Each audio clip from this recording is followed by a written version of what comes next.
Okay mga papi, done installation po tayo dito sa NMAX version 2 ng 6K package. Ang inabil po ni Boss, Zenlo X1 GTS. So dito po natin siya nilagay sa may tipus.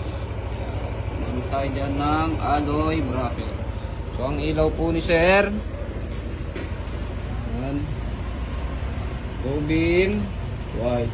Ayan, 80 watts po yan. So napakaliwanag po niya. High beam, yellow. Switch ni Sir, ang ginamit po natin, domino 3-way switch. Dito po natin siya pinisto. Ayan.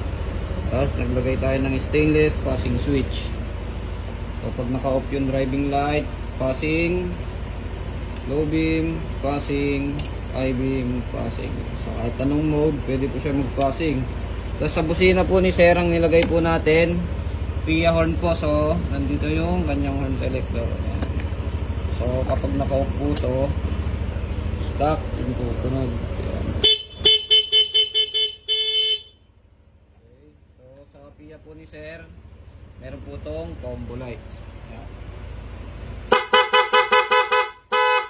Okay, low beam, high beam. Okay.